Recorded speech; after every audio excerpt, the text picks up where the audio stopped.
सन 1989. धनगर समाज. शिक्षण, समृद्धी, जागृतीचा अभाव. प्रस्थापितांच्या अन्यायाची झळ सोसणारा हा समाज. रानोमाळ शेळ्या मेंढ्यांच्या मागे भटकंती करत आपला उदरनिर्वाह करणारा, सरळ मार्गी चालणारा साधा भोळा समाज. एकेकाळी राजा असणाऱ्या जमातीची ही अवस्था झाली होती.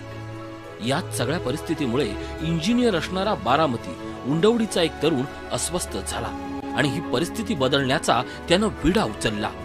तो तरुण म्हणजे क्रांतीवीर B.K. कोकरे. विस्कळीत असणाऱ्या या समाजाला एकत्र आणण्याचा पहिला प्रयत्न क्रांतीवीर स्वर्गीय B.K. कोकरे यांनी केला. फलटण इथल्या धुळोबाच्या मंदिरामध्ये 1989 साली काही निवडक साथीदारांसह बेल भंडारा उधळून यशवंत सेना या क्रांतिकारी सामाजिक संघटनेची स्थापना केली. बघता बघता अवघ्या काही वर्षातच प्रस्थापितांना घाम फोडण्याचं काम क्रांतीवीर B.K. कोकरे यांनी केलं.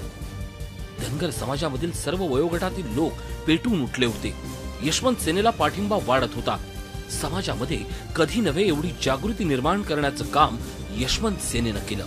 मात्र हेच प्रस्थापितांना पाहवलं नाही आणि क्रांतीवीर B.K. कोकरे यांचा राजकीय खून करण्यात आला. समाज पुन्हा एकदा हताश आणि विस्कळीत झाला. यशवंत सेना ही पोरकी झाली. याचा फायदा समाजातल्या काही लांडग्यांनी उचलण्याचा प्रयत्न केला. पुढे यशवंत सेनेची अनेक शकलं पडली. मात्र क्रांतीवीर B.K.ची जागा कोणालाच घेता आली नाही. अगदी अल्प कालावधीमध्ये B.K. यांनी प्रचंड मोठा संघर्ष केला आणि त्याची परिणती म्हणून समाजाला NT आरक्षण मिळालं. 1993 साली यशवंत सेनेची धुरा स्वर्गीय गडदे मास्तर यांच्या मार्गदर्शनाखाली महादेव जानकर यांच्या खांद्यावर आली. त्यांनीही समर्थपणे पेलली. मात्र राजकीय अस्तित्वाशिवाय आपली कोणी दखल घेणार नाही असा विचार करत महादेव जानकर यांनी 2003 साली राष्ट्रीय समाज पक्ष या राजकीय संघटनेची स्थापना केली आणि यशवंत सेनेचा प्रवास पुन्हा थांबला. 2003 ते 2015 या काळात यशवंत सेना अस्तित्वहीन झाली होती. समाजामध्ये अनेक प्रश्न निर्माण झाले होते. समाजामध्ये एक प्रकारची अस्वस्थता निर्माण झाली होती.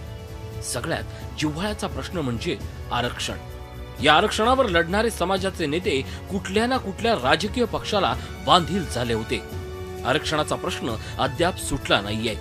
यामुळे समाजाचं स्वतःचं आपलं हक्काचं संघटन असणाऱ्या यशवंत सेनेचा पुनर्जन्म व्हावा ही मागणी जोर धरू लागली आणि अखेर तो दिवस उजाडला. दिनांक 18 ऑक्टोबर 2015. स्थळ अहिल्या भवन घाटकोपर. ज्येष्ठ यशवंत सैनिक, समाज बांधव, तरुण, महिला यांच्या प्रचंड उपस्थितीमध्ये मोठ्या उत्साहात, जल्लोषात, घोषणांच्या निनादामध्ये यशवंत सेनेचा पुनर्जन्म झाला. यावेळी अनेकांना आपले अश्रू आवरता आले नाही.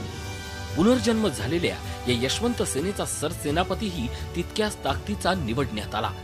सामाजिक जाण आणि समाजकार्याचा दांडगा अनुभव असणारे युवा, प्रसंगी प्रस्थापितांना अरेला कारे म्हणणारे स्वर्गीय गडदे मास्तर यांचे सुपुत्र माधव गडदे यांची सर्वांच्या एकमतानं सरसेनापती म्हणून नियुक्ती करण्यात आली आणि पुन्हा एकदा यशवंत सेनेचा झंझावात महाराष्ट्रामध्ये सुरू झाला.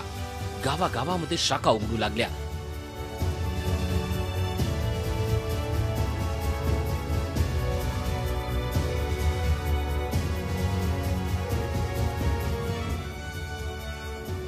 समाजातला तरुण प्रेरित झाला.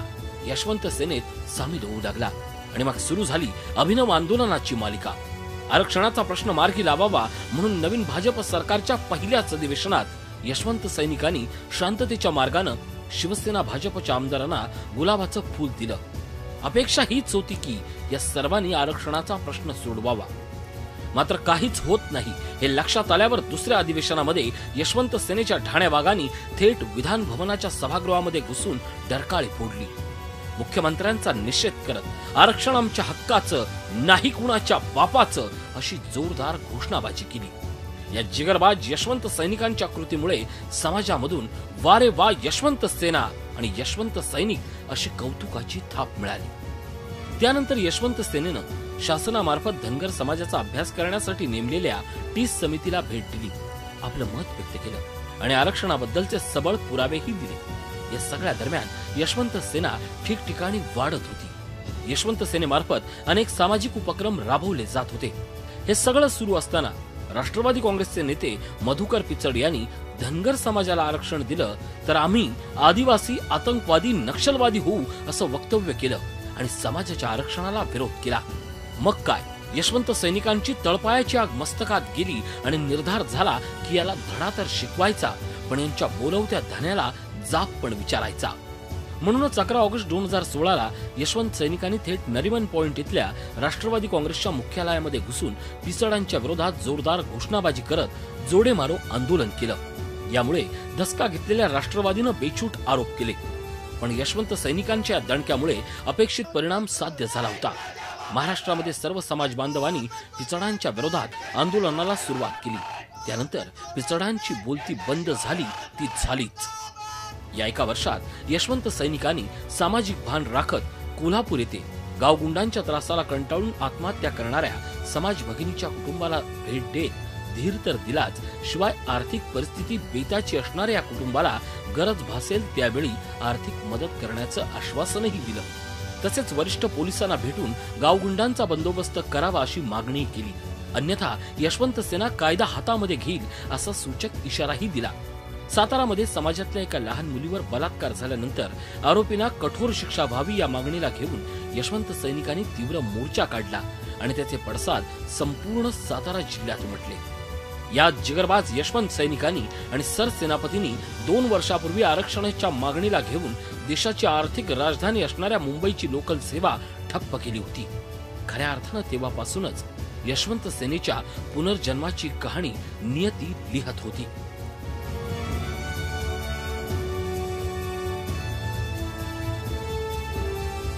पुनर्जन्म झालेल्या यशवंत सेनेचं नुकतंच 1 वर्ष पूर्ण होत आहे। धनगर समाजाचा आराध्य दैवत बिरोबा, खंडोबा, मायक्का देवीचा आशीर्वाद आणि समाजातील युवक, महिला, विद्यार्थी, ज्येष्ठ मंडळी यांची साथ यामुळे येत्या काळात एसटी आरक्षण अंमलबजावणी मागणीसह समाजाच्या सर्वच प्रलंबित मागण्या पूर्ण केल्याशिवाय यशवंत सेना स्वस्थ बसणार नाही।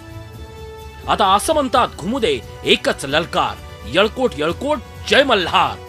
आमची शान, आमचा अभिमान, यशवंत सेना, यशवंत सेना। एक नारा दिल से, यशवंत सेना फिर से। जय अहिल्या, जय यशवंत, जय मल्हार।